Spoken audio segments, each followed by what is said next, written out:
Examine the timeline of the Indian subcontinent from the early 1400s to the late 1700s. We see European merchants arrive looking to trade spices, and over a few centuries, they emerge as the absolute rulers of the region. We are going to trace exactly how that happened, and as we map out this historical timeline together, we will also answer all 14 questions in your Chapter 1 textbook exercise. Before we start, grab what you need. Get your textbook open to Chapter 1 and have a notebook and pen ready. History is easier to grasp when you look at cause and effect. We will build out a clear sequence of events so you understand exactly why one event led to the next. We begin with the global demand for spices. Commodities like black pepper, cinnamon, and cardamom held immense value in Europe, driving an entire international trade network. During the Middle Ages, this trade operated as a massive relay system. Arab merchants transported goods from Asia to the city of Constantinople. Take a moment to note this down, as it answers question 8 in your book. From there, Italian merchants purchased the goods and held a monopoly on selling them throughout Europe. In 1453, the system broke. Ottoman Turks captured the city of Constantinople and imposed heavy taxes on the trade routes. These taxes made the spice trade completely unprofitable for Europeans, stopping the flow of goods. This covers question 9. This brings us to question 1 in your fill-in-the-blank section. Make sure your notebook says, in 1453, the Ottoman Turks occupied Constantinople. The closure of this route meant European kingdoms had to either pay high Turkish taxes or bypass the Italian monopoly entirely. This economic pressure drove an era of intense focus on maritime innovation, as nations searched for a direct path to India. That solution came in 1498, when Portuguese sailor Vasco da Gama navigated around the southern tip of Africa to reach India. Let's knock out question 2. The sea route between India and Europe was discovered by Vasco da Gama. Seeing Portugal's success, 3 other European powers followed suit to compete for trade: the Dutch, the English, and the French.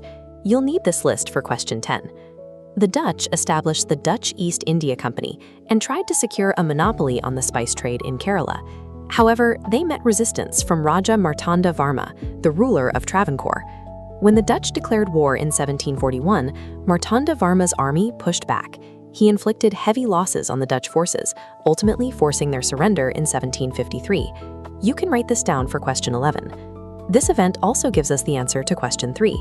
In 1741, the Dutch declared war on Travancore. Marthanda Varma's victory shows that European dominance was not a given. Local leaders with strategic administration and organized militaries were capable of repelling foreign monopolies. By the mid-18th century, the Portuguese and the Dutch had faded from prominence in India. That left the English and the French locked in a fierce rivalry to establish political supremacy over the remaining trade. Looking closely at the southeastern coastline on this map, we see Pondicherry. This city served as the primary administrative capital for French operations in India. And that directly answers question 4. The capital of the French in India was Pondicherry.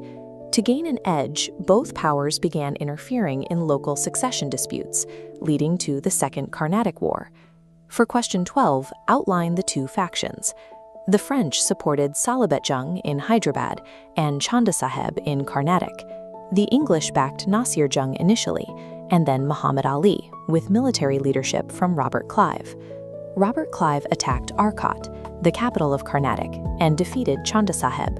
This victory secured the region for the English-backed candidate and concluded the war with the Treaty of Pondicherry. The Carnatic Wars established a new dynamic.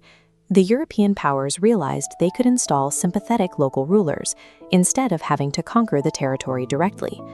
The conflict then shifted north.